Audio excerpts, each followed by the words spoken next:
러시아라는 사회, 나라, 국가 지금은 굉장히 안 좋고 많이 안 좋아지고 있어요. 이런 상황에서 갑자기 이런 게 한꺼번에 딱 바꿀 수 있는 사람이 나타났어요. 이 사람이 누구든 간에 살인자든 누구든 간에 이런 분위기에서 영웅이 돼버린 거예요. 과연 지금 푸틴이 뭘 통제하고 있나? 안녕하세요. 듣동라 월드 김지아입니다. 듣동라는 작년에 러시아 우크라이나 전쟁이 발발한 이후에 쭉 국제부 기자나 김영미 PD님 아니면 벨라코프 일리아 교수님 등을 모시고 러시아 우크라이나 전쟁 상황을 계속 짚어왔었죠. 그런데 전쟁이 벌써 16개월째 이어지고 있는데요. 그렇다 보니까 많은 분들이 피로감을 느끼시기도 하는 것 같아요. 그런데 최근에 정말 모두를 놀라게 한 사건이 하나 있었죠. 바로 러시아 바그너군의 반란이었는데요. 사실 방송이 나갈 시점에는 벌써 한 달 정도가 지난 일이긴 한데 여전히 여러 가지 썰들이나 추측이 나오면서 그 흑폭풍은 여전히 이어지고 있습니다. 그래서 오늘은 러시아 출신 벨야코프 일리아 수원대 교수님을 다시 한번 모시고요. 이번 반란이 앞으로 러시아 우크라이나 전쟁의 양상을 어떻게 바꾸게 될지 그리고 국제 정세에는 어떤 영향을 미치게 될지 함께 짚어보겠습니다. 바로 선생님 모셔볼게요. 안녕하세요. 네, 안녕하세요. 안녕하세요. 그동안 바쁘게 지내셨죠? 뭐 그럭저럭 바쁘게 지냈습니다. 네. 그럼 오늘 이야기 바로 시작해 볼 텐데요. 일단 그 바그너 수장인 프리고진의 반란 자체는 하루 만에 끝이 나긴 했었죠. 물론 선생님도 그렇고 저도 그렇고 모두 한국 사람 그리고 전 세계인이 사실 놀랄 만한 일이었어요. 근데 저는 여기서 또 궁금한 게 러시아 내부에서는 좀 어떤 반응들이 있었는지 궁금해요. 여러 가지 반응들이 있었죠. 근데 여기서 이 질문에 대한 제대로 된 답을 드리자면 러시아 내부적으로 정보가 어떻게 유포되는지를 알아야 돼요. 한국은 정보가 쉽게 오가고 있는 그런 사회예요. 그러니까 누구나 쉽게 어떤 정보든 간에 여러 소스에서 접할 수 있는 그런 사회인데 러시아는 절대 그렇진 않습니다. 네. 그래서 이 바그너 그룹의 반란에 대해서 정보가 일단 매우 극했고 중앙방송사나 이런 데에서는 거의 다루진 않았어요. 아예 그냥 대중 매체에서 다뤄지지가 않은 거. 거의 그랬어요. 그래서 예를 들어서 우랄 지역이나 시베리아 지역이나 극동 지역에서는 이 반란에 대해서 사람들이 거의 몰랐어요. 그 자체를 몰랐다는 몰랐어요. 거네요. 네. 이 사건 같은 경우에는 특히 더욱더 모든 정보가 텔레그램 채널을 통해서 많이 전달이 됐었어요. 네. 실제 바그너 그룹의 수장인 프리고진 텔레그램 채널을 통해서 하기도 하고 또 여러 주변에 있는 텔레그램 채널을 하기도 하고 이 채널을 구독을 해야 이 정보를 볼 수 있거든요. 이렇게 기술적으로 교육이 되고 야권 세력 텔레그램 채널에 구독하고 있는 사람들은 다 자세한 정보를 얻고 있었고 50대 이상 텔레비만 보고 있는 사람들은 보고 있진 않았어요. 그래서 되게 연령층마다 또 지역층마다 지리적인 그런 사회층마다 다 반응이 너무 많이 달랐기 때문에 네. 그게 러시아 사람들이 이렇게 반응했다라기에는 조금 곤란한 그런 상황이었어요. 그리고 또 이번에 보면은 프리고진이나 바그너가 이렇게 모스크바로 향하는 길에 러시아 시민들 특히 젊은 사람들이 막 박수를 친다거나 셀카를 같이 찍는 모습이 인상적이긴 했거든요. 약간 반 푸틴의 정서가 그럼 젊은 층들 사이에서는 조금은 커지고 있는 건가? 라는 생각이 들긴 했거든요. 지지라는 것 자체가 민주주의 사회에서 있을 수 있는 개념이에요. 그래서 우리가 친푸틴, 반푸틴이라고 얘기를 하는데 그거는 편의를 위해서 하는 건데 사실상은 지지자라는 말을 쓸 수가 없어요, 우리가. 러시아의 정치적 환경에서는요. 그러니까 이거는 마치 북한에서는 김정은 위원장의 지지자들이 많겠죠? 라는 질문이랑 똑같아요. 실제로 정치가를 지지해서 내가 그 정치가가 나의 관심을 대표해주고 뭔가에 나를 위해서 싸운다는 그런 개념이 아예 없기 때문에 네. 지지자라는 말은 적당하진 않아요. 자, 여기서 일단 네. 기본으로 깔고 사람들이 왜 박수를 쳤냐? 전쟁이 지금 거의 16개월째인가? 그러니까 2년째 가고 있죠. 아무리 푸틴을 좋아하고 아무리 반우크라이나 정서에 휩싸여 있는 사람이라고 해도 러시아라는 사회, 나라, 국가 지금은 굉장히 안 좋고 많이 안 좋아지고 있어요. 경제적으로도 그렇고 정치적으로도 그렇고 사회적으로도 여러 면에서 우리가 방송에서 못 보는 거지만 딱 거기에 살고 있는 사람들은 그건 분위기라는 게 있잖아요. 네. 눈치라는 게 있잖아요. 그거는 계속 악화되고 있어요. 그건 누구나 다 실감하고 있고 누구나 다 느끼고 있는 부분들이에요. 불안감이라는 그런 분위기가 계속 어두워지고 있는데 이런 상황에서 갑자기 이런 게 한꺼번에 딱 바꿀 수 있는 사람이 나타났어요. 이 사람이 누구든 간에 살인자든 누구든 간에 이 사람이 일단 이런 분위기에서 영웅이 돼버린 거예요.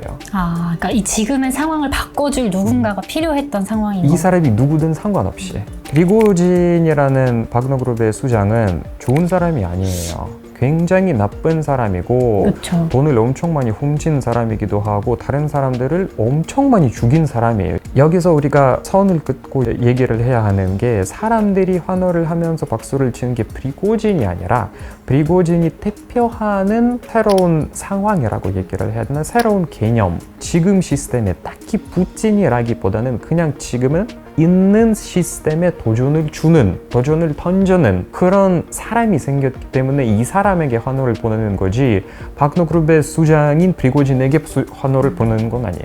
네, 그러니까 그만큼 지금 러시아 내부에서도 약간의 피로감이라던가 불안감, 좀 사회적인 불안정 때문에 사람들이 그렇게 환호를 했다라고 이해를 하면 되겠네요. 그럼 이번 반란이 실질적으로 푸틴 정부한테 준 충격이라고 하면은 그게 어느 정도일지도 궁금하거든요. 겉으로 봤을 때는 아무런 폭풍이 없을 겁니다. 일반 국민 입장에서 봤을 때는 아무런 변화가 없을 거고 뭔가에 눈에 바로 띄는 그런 금이라든가 균열이 없을 겁니다. 그냥 그대로 유지되는 그런 모습으로 보일 텐데 네. 러시아를 생각해 줬을 때 북한이나 중국을 먼저 생각해 보고 판단해야 될 것 같아요. 그러니까 러시아는 민주주의 국가가 아니라 권위주의 국가예요. 네. 일반 시민들이 좋아한다고 해서 혹은 안 좋아한다고 해서 권력이 바뀌진 않아요. 근데 물 밑에서는 상당한 변화가 있을 거라고 저도 그렇게 개인적으로 생각하고 있고 많은 전문가들이 그렇게 보고 있는데 네, 그럼 물밑이라는 거는 지도층이나 엘리트층 말씀이신가요? 네, 맞아요. 권위주의가 뭐야? 권위를 갖고 있는 한 사람이 국가 예산이나 국간이나 이런 데 있는 돈을 주변에 있는 사람들이 뿌려주고 그걸 그 사람들이 충성도를 사주는 거잖아요. 사실상은. 그래서 돈을 많이 줘야 혹은 기회를 많이 줘야 그 기회가 실제로 물리적인 돈이 아니더라도 여러 혜택을 줄 수는 있어요. 푸틴 측근 중에서 참모들 중에서 러시아 어마어마한 부를 갖고 있는 사람들이 대부분의 푸틴에 몰려 있어요.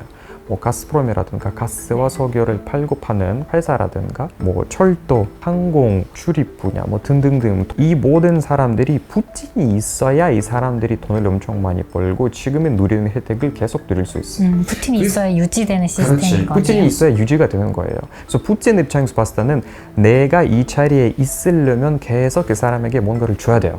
근데 이 사람에게 뭔가를 줘야 된다는 것 자체가 나의 센 이미지가 있어야 되고 지금 이 시스템을 내가 완벽하게 통제하고 완벽하게 관리하고 완벽하게 운영한다는 모습을 보여줘야 돼요. 그래야 그 사람들이 나에게 충성을 갖고 있고 내가 그들에게 주는 돈과 혜택 이런 것들을 계속 받고 이 시스템 유지가 되는 거예요. 자, 근데 이 반란을 통해서 우리가 본 게 뭐냐면 균열이 생겼어요. 그 균열이 생겼다는 신호가 여러 가지가 있는데 첫 번째, 토요일 오전 10시쯤에 푸틴이 중앙방송사에서 나와서 선언을 해요. 발표를 해요. 이거는 반역자다, 배신자다, 등에 꽂힌 칼이다, 등등등 여러 되게 엄격한 대통령으로서의 엄격한 말을 하고 있어요. 그래서 이런 선언에서 TV에서 푸틴이 대놓고 얘를 잡아야 한다라는 말을 하고 있어요. 네. 잡아야 한다고 얘기를 했는데 권위주의에서 권위주의를 갖고 있는 권력자가 어떤 특정한 범죄자를 딱 지목해서 얘를 잡아라 얘기를 했는데 한 명도 움직이진 않았어요. 경찰도, 검찰도, 비밀경찰도, 군대도 한 명도 움직이진 않았어요. 물론 그렇다고 해서 프리고진의 편 들고 프리고진의 지시를 따르는 사람도 없었지만 이 시스템 자체가 흔들렸다는 얘기거든요. 권위주의에서는 권력자가 지시를 하면 당장 모든 시스템이 움직이고 바로 지시를 수행해야 되는데 다들 그냥 가만히 있으면서 뭐지 하는 그 분위기 자체가 이제 더 이상 지시를 하고 있는 사람이 즉 러시아 대통령이 이 시스템 자체를 관리를 못한다는 얘기예요. 권위주의에서 지명적이에요. 그게. 네. 두 번째는 푸틴이 뭐 물론 대통령실 대변인은 푸틴이 계속 뭐 크렘린의 모스크바에 있고 모스크바에서 뭐 업무를 보고 있고 계속 그 상황을 지켜보고 뭐 무슨 얘기를 하고 있어요. 그 전형적인 그런 얘기. 근데 어쨌든 결과적으로 봤을 때 모스크바에 있든 어딘가에 도망가든 실제 이 상황에 불을 끈 사람이 푸틴이 아니었어요. 벨라루시 대통령이 나서서 루카셴코 대통령이 나서서 이 상황에 종료시킨 거죠. 네. 뭐 물론 벨라루시랑 러시아 거의 같은 몸이라고 봐도 무관하지만 다른 나라의 대통령이 실제로 이제 이 사람이랑 통화를 해서 불을 꺼야 할 정도면 과연 지금 푸틴이 뭘 통제하고 있는가? 뭘 관리하고 있는가가 질문이 생기고 있고 뭐 물론 이거는 소문식으로 그냥 일반 시민인 우리 차원에서 야 넌 왜 도망가? 뭐 왜 대책을 왜 안 해? 그렇게 얘기할 수는 있는데 그게 제일 위험한 게 이런 질문이 푸틴 바로 측근들에게 생길 수 있다는 얘기예요. 푸틴은 도대체 뭘 한 거냐 그러니까, 이런 질문들. 이런 상황에서 얘는 왜 뒤였어? 주변에 있는 사람들이 이렇게 생각할 수 있는 사실 자체가 되게 권위주의 시스템에서는 매우 위험하다고 보죠. 네. 그러니까 듣다 보니까 저도 사실 이번에 의문이었던 게 지금까지 푸틴의 행보를 보면 뭐 나발리도 그렇고 자신의 반대 세력에게 굉장히 강한 응징이라는 표현이 맞을지 모르겠지만 그런 조치를 했는데 이번에는 사실 그런 대대적인 숙청이라던가 그런 것들이 전혀 없어서 저는 그게 일부러 전략적으로 그러는 건가 했는데 사실 그것보다는 실질적인 내부의 권력을 잃고 가고 있다라고 무게를 싣고 계신 거죠. 잃고 있는지 아닌지를 우리가 모르지만 이거 지금은 다 추측일 뿐이에요. 근데 일단 시간이 얼마 안 지났어요. 뭐 한 달? 뭐 한 달 정도 안 지났는데 이건 아무것도가 아니에요. 푸틴이 좋아하는 표현 중에 말 중에 복수는 시켜먹는 요리다. 그러니까 시켜먹는 요리다. 지금 바로 감정이 한참일 때가 아니라 복수는 나중에 다 가라앉을 때 철저히 기획하면서 하는 그런 얘기거든요. 그러니까 여태까지 푸틴의 경력을 보시면 대부분 푸틴의 반대자들은 거의 몇 년 후에 죽었던 그런 사실을 발견할 수 있어요. 뭐 넴초프도 그렇고 런던에서 죽은 리트비엔코 그 홍차를 마신 리트비엔코도 그렇고 뭐 나발리도 그렇고 몇 년 걸쳐서 그 이후에는 죽은 사람들이고 나발리는 죽지 않았지만 그래서 이거는 한 달이 지났다고 해서 프리고진이 무사하네? 이건 아무것도가 아니에요. 당연히 프리고진도 지금은 치안부예요. 이제는 프리고진이 당연히 러시아 다시 돌아갈 수가 그러니까 지금은 러시아 왔다 갔다 하지만 근데 지금은 푸틴 바로 앞에서 바로 직전에 훨씬 또 급한 일들이 많기 때문에 프리고진에 대해서 신경을 안 쓰는 모양이지만 이게 다 끝나잖아요. 그럼 프리고진이 제대로 이제 사냥개가 되는 거죠. 네. 지금 한 달 정도 무사했다고 이게 그냥 끝이 아닌 거네요. 끝이 아니에요. 그러니까 네. 지금은 뭐 벨라루시에 도망가든 어딘가에 아프리카에 가든 뭐 당분간 뭔가에 하겠죠. 근데 일단은 러시아에서는 더 이상 활동을 못 하게끔 상당히 많은 지금은 이제 변화를 주는 조치를 취하고 있죠. 그렇다면 프리고진은 사실 자기가 푸틴을 또 오랫동안 지켜보았고 옆에 있었기 때문에 자기가 반란을 일으킬 경우에 어떻게 될지를 잘 알고 있었을 것 같은데 그럼에도 불구하고 이렇게 반란을 일으킨 진짜 속내는 또 어떻게 해석을 해야 될까요? 몰랐을 거예요. 이렇게 될 줄이요? 몰랐을 거예요. 지금도 보니까 이 한 달이 지났으니까 뭐 프리고진이 하는 말과 푸틴이 하는 말과 또 이 시스템에 반응하는 방식을 보니까 몰랐을 것 같아요. 프리고진이 한 말은 진실이었던 것 같아요. 너무 감성적으로 욱해서 반란을 일으킨 거였어요. 정말 그 이유였어요. 그러니까 뭐 물론 우리가 그날에 몰랐던 사실들이 몇 가지가 밝혀지긴 했었어요. 그러니까 뭐 예를 들어서 사실은 물 밑에서 프리고진이 다른 군대에 있는 군대 서열이 있는데 맨 위에 있는 사람들 아니라 뭐 대장 뭐 이런 사람들이 아니라 중간 정도에 있는 사람들이 있잖아요. 실제로 지역 관리하고 있는 군부대를 관리하고 있는 사람들, 모스크바의 본부에 있는 사람들 말고 이런 사람들이 여러 명이랑 이미 얘기가 되어 있었고 당연히 이 사람들이 프리고진을 편을 들 거라고 프리고진이 믿고 있었어요. 자신의 권력을 너무 과도하게 평가했었던 걸까요? 뭐 그런 부분도 없진 않고 또 아마 경쟁이 거의 이제 1년 넘게 지내다 보니까 영병 그 바그너 그룹과 그룹과 러시아의 정규 군대랑 뭐 같이 싸웠잖아요. 네. 아무래도 그 사람들은 다 서로를 다 알고 있고, 그래서 프리고진이 당연히 개인적인 차원에서 그 사람들을 다 알고 있었을 거고, 개인적인 대화를 통해서 내가 만약에 그렇게 하면 너희들이 어떨 거냐, 뭐 이렇게 하면 우리가 너희 편 들겠다라는 얘기가 있었던 것 같아요. 네. 지금은 그런 신호가 매우 많아요. 근데 여기서 프리고진의 불에는 실제로 반란을 일으켰을 때 그 사람들이 망설이기 시작한 거예요. 실제로 편을 들진 않고 뭔가에 적극적인 활동을 하진 않고 망설이기 시작했어요. 그냥 가만히 있었어요. 그래서 그거는 첫 번째 치명적인 타격이었고, 두 번째는 프리고진이 당연히 푸틴이 자기 편일 거라고 생각하고 있었어요. 왜냐하면 오래전부터 서로 알고 있었고 서로의 너무나도 믿고 있었던 관계이기도 하고, 뭐 한 사람이 무너지면 다른 사람도 같이 무너지게 되는 구도? 네. 그러니까 이런 사이였기 때문에 프리고진 입장에서 봤을 때는 자기가 애국자고 무조건 우크라이나를 멸살시켜야 하고 우리가 이겨야 하는데, 이렇게 계획을 수행하는 데 제일 지장이 많이 드는 사람이 쇼이구예요. 쇼이구만 날리면 우리가 훨씬 더 앞으로 진격할 수 있고, 뭔가에 우리가 군대가 세지고 우리가 우크라이나 이길 수 있는데, 그래서 너무 욱해서 빡쳐서 이제 프리고진이 그렇게 반란을 일으켰는데, 당연히 푸틴이 쇼이구를 날리고 야, 니 해! 이럴 줄 알았는데 푸틴이 갑자기 방송에서 나와서 반역자다, 배신자다, 등에 뭐 꽂힌 칼이다, 막 이런 말도 안 되는 얘기를 하고 있어서 프리고진이 쫀 거죠. 생각지도 못했던 상황이. 네, 아니 형님 막 약간 이런 거죠. 네. 그래서 이제 모스크바에 가다가 중간에 또 루카셴코 얘기를 하다가 이렇게 쫄아서 이제 다 철수한 거죠. 애초부터 그럼 겁주려고 여기까지만 가야지 했던 게 절대 아닌 거네요. 아니었을 거예요. 그러니까 겉에서 보는 것만 봐서는 안 되네요. 이걸 이해하기 위해서는. 저는 이번 반란으로 그 바그너에 어떤 변화가 있을 건데, 그래서 다른 나라에 또 미칠 영향이 궁금하거든요. 거기 바그너 용병들이 굉장히 많잖아요. 그리고 그걸로 수익 사업도 했고, 사실 어떻게 보면 러시아가 외교적인 지렛대로도 그걸 좀 활용했었던 것 같은데, 그렇다고 하면 거기 있던 용병들을 이제 러시아, 그러니까 푸틴이 관리를 하게 돼서 그 러시아의 직접적인 힘이 좀 강하게, 중동이나 아프리카에 강하게 될지, 아니면 거기는 용병들이 그냥 프리고진을 따라가게 될지, 좀 어떻게 될지 궁금하거든요. 일단 우리가 알아야 하는 것은, 바그너 그룹의 얘기를 할 때 우크라이나 전쟁 전에 있었던 바그너 그룹과 우크라이나 전쟁 때 바그너 그룹과 지금은 이 반란 이후의 바그너 그룹이 이 세 가지 형태가 다를 거예요.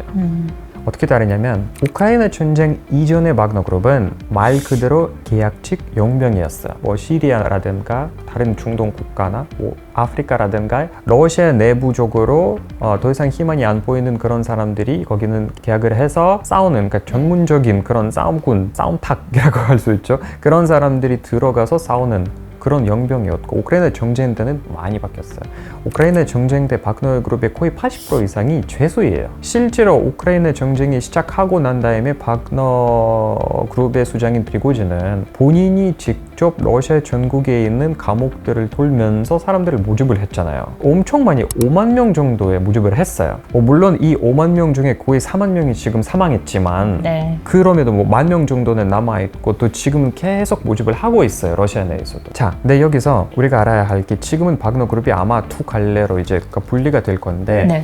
하나는 이제 국방부 밑에 있는 정규 군대 그쪽으로 넘어갈 거고, 하나는 그래도 프리고진의 충성도를 살려서 프리고진이 어디 있든 간에 뭐 벨라루시든 시리아든 뭐 아프리카든 그쪽으로 달아갈 건 사람들인데, 네. 우리가 기억해야 하는 것은 그거예요. 그러니까 바그너 그룹의 그 용병에 있는 사람들은 일반 정규 군대에 있는 사람들보다 전혀 다른, 결이 다른 사람들이에요. 정규군과는 아예 다른. 지금 우크라이나 전쟁 때도 바그너 그룹과 러시아의 정규 군대랑 엄청난 싸움이 있었어요. 항상 갈등이 심했어요. 네. 왜냐? 러시아 정규 군대는 그냥 일반 젊은이들이에요. 18세, 뭐 19세, 20세 이런 사람들이 와서 1년 딱 이렇게 땡 하고 나가는 사람들이에요. 충성도도 없고 뭔가의 뭐 애국심이라기엔 뭐 딱히 그냥 하는 사람들이에요. 근데 용병은 전혀 다른 얘기예요. 이거는 전문적인 살인자들이에요. 죄수들, 강간자들, 살인자들, 뭐 중견 범죄를 저지른 사람들. 이 사람들은 용병에 어떻게 들어갔어요? 감옥으로 한 30년 들어갔는데 2년 거기는 있다가 갑자기 프리고진이 와서 감옥에서 썩을래? 나랑 같이 싸울래? 물론 죽을 수 있어. 근데 여기는 썩는 것보다 죽는 게 더 낫잖아. 그 사람들이 잃을 게 없어요. 뭐 내가 지금 영병을 떠나면 어딜 가? 감옥으로 돌아가? 사람들을 죽이는 게 훨씬 좋지. 이거 전혀 다른 사람들이에요. 프리고진에 대한 충성도가 엄청 높고 뭔가에 더 이상 러시아 일반 사회로 돌아갈 수 없는 사람들이에요. 그래서 이런 사람들이 앞으로의 행보가 어떻게 될 건지에 대한 궁금증이 지금 다 지켜보고 있어요. 러시아도 그렇고 벨라루시아도 그렇고 그만큼의 그 사람들이 이 영병에 있는 사람들이 어떤 사람들이 다 알고 있고 이 사람들이 정말 많이 믿고 있고 엄청 많이 지지하고 있어요. 이 사람들이 아니면 그쪽 정권이 무너지거든요. 네.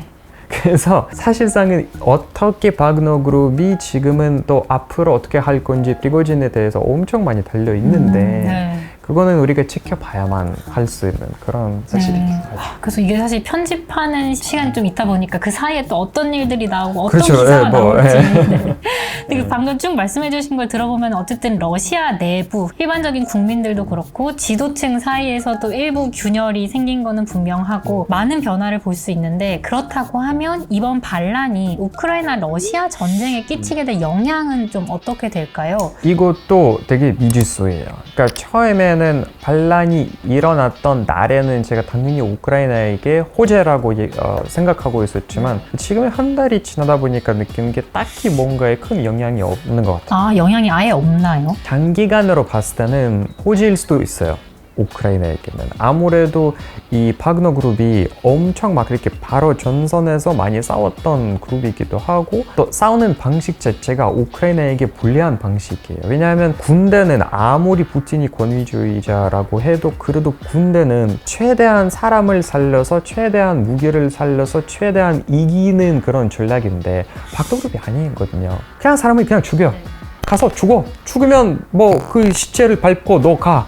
그러니까 이런 식이니까 사람을 갈아 넣는 그런 시스템이기 때문에 바흐무트라는 도시가 있잖아요. 우크라이나에서 거의 8개월 포위에 결국에 이제 다 점령했는데 그 8개월 만에 바그너 그룹에서 거의 2만 명 정도는 죽었대요.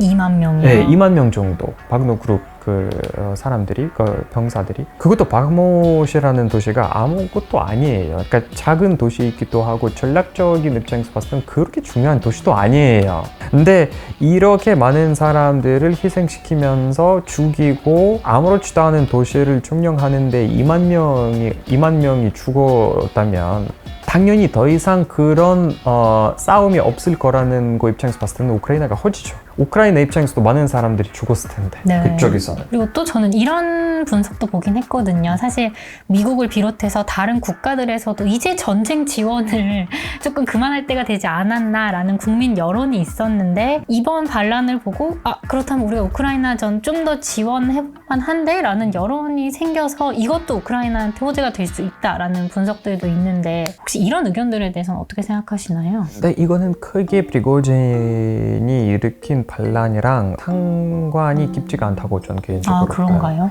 그러니까 뭐 물론 이 반란을 되게 유심히 지켜봤던 사람들은 미국에서도 당연히 있었고 나토에서 있었는데 근데 그 이유는 우크라이나에게 우리가 조금 더 지원해서 우크라이나가 이기겠지라는 생각에서가 아니라 미국도 나토도 러시아 내부적으로 불안이 되면 되게 불안해질 거예요. 러시아가 핵무기를 갖고 있는 나라예요. 이 핵무기가 누군가의 프리고진과 같은 살인자의 손에 들어가면 정말 끔찍할 수 있는 일이 일어날 수 있기 때문에 미국 입장에서 봤을 때는 그런 반란이 없었으면 좋겠어요. 오히려 그렇게 생각할 수 있네요. 뭔가에 여러 명이 생기고 여기도 군대, 여기도 군대, 여기도 군대, 여기도 핵무기, 여기도 핵무기 이렇게 하는 것보다 딱 한 명이 모든 구조를 관리하고 있는 사람이 낫지. 네, 대하기가 훨씬 편한 거. 대하기가 훨씬 더 쉽고 훨씬 더 안정감이 드는 그런 시스템이죠. 미국의 입장에서 봤을 때. 아까도 말씀드렸지만 이 반란의 의미는 당연히 미국에서도 다 여실히 봤어요. 그러니까